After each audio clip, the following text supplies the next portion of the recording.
Hello friends, இன்னைக்கு நம்ம ஒரு சின்ன கான்செப்ட் பற்றி தான் சிந்திக்க போகிறோம். அது என்னன்னு பார்த்தீங்கன்னா, மெய்ஞானிகள், அறிஞர்கள், தத்துவ ஞானிகள் எல்லாருமே சொல்கிற விஷயம்தான்.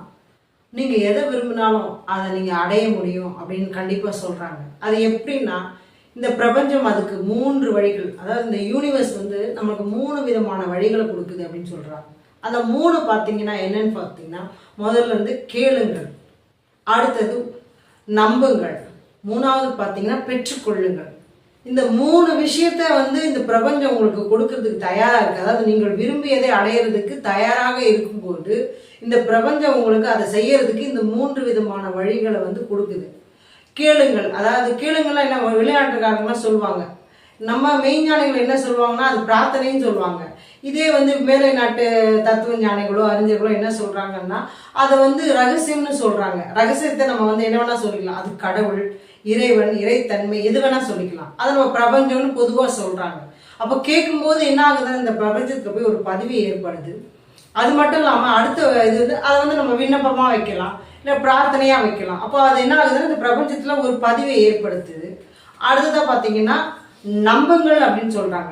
நம்பணும், நம்ம என்ன கேட்டுமோ அதை நம்பணும். நான் ஃபஸ்ட்டு நான் இதை கேட்டிருக்கேன், இந்த பிரபஞ்சம் எனக்கு கொடுக்கும், அதாவது இந்த கடவுள் நமக்கு கொடுப்பாரு. நீங்கள் எது வேணால் எடுத்துக்கலாம். கடவுளை நம்புறவங்க கடவுள்னே எடுத்துக்கலாம், இல்லாட்டி ஜென்ரலாக யூனிவர்ஸ் இந்த பிரபஞ்சம் எனக்கு கொடுக்கும்னு எடுத்துக்கலாம், எப்படி வேணால் எடுத்துக்கலாம்.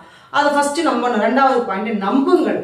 இப்போ நம்பிக்கை தன்மை அங்கே இருக்கும்போது கண்டிப்பாக 3வது என்ன சொல்லுது, இந்த பிரபஞ்சம் 3வது வழி ஒன்று கொடுக்குது, அது பெற்றுக்கொள்ளுங்கள். எப்படின்னா இந்த 3 விதமான வழிகளை நம்ம வந்து ஃபாலோ பண்ணலாம். அதாவது பின்பற்றும் போது மட்டும்தான் நாம விரும்பியதை, அது எது இந்த உலகத்தையே நினைச்சா கூட நம்மளால அடைய முடியும். பெற்றுக்கொள்ளுங்கள், அதாவது பாவனைன்னு சொல்லுவாங்க. எத்பாவ தத்பவதி, எதை நினைக்கிறாயோ அதுவாகவே மாறிவிடுவாய் அப்படின்னு நம்ம தமிழ்லாம், அதாவது நம்ம இந்தியாவில் பொறுத்த வரைக்கும் அது வந்து ஒரு பெரிய வேத மொழியாக இருக்குது.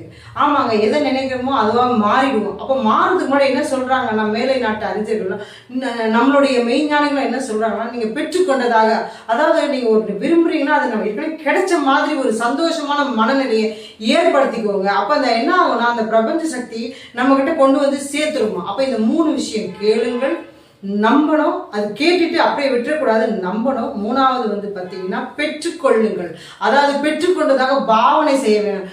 நான் ஒரு விஷயம், இப்போ எனக்கு ஒரு உதாரணத்துக்கு ஒரு 200 ரூபாய் அளவில் ஒரு பார்க்கர் பெயின் வாங்கணும்னு நான் நினைக்கிறேன். பட் என்கிட்ட இன்னைக்கு காசு இல்லை. ஆனால் அதை நான் வாங்கிட்ட மாதிரி கேட்கணும். கடவுள்கிட்டயோ இல்லாட்டி பிரார்த்தனையோ இல்லாட்டி பிரபஞ்சத்துக்கிட்டயோ நம்ம அதை ரெக்வெஸ்ட் வைக்கும்போது அதை நம்பணும், எனக்கு கிடைக்கணுன்ற ஒரு நம்பிக்கை வரணும். அது நான் அந்த பெண்ணில் எழுதுகிற மாதிரி நானே பாவனை பண்ணணும், அதாவது எழுதுகிற மாதிரி ஒரு ஃபீல் கொண்டு வரணும். அப்போ ஆட்டோமேட்டிக்காக என்ன ஆகும்னு பார்த்தீங்கன்னா உங்களுக்கு மறுநாளோ இல்லாட்டி நாளைக்கு இன்னைக்கு கூட கிடைச்சிடலாம். இதுதாங்க சீக்ரெட் ஆஃப் லைஃப். நீங்கள் எதை நினைத்தாலும் அதை அடையலாம், இந்த 3 விஷயங்களை நீங்கள் ஃபாலோ பண்ணும்போது. ஓகே, உங்களுக்கு எல்லாருக்கும் இந்த கான்செப்ட் புரிஞ்சிருக்கும்னு நினைக்கிறேன். நன்றி, வணக்கம்.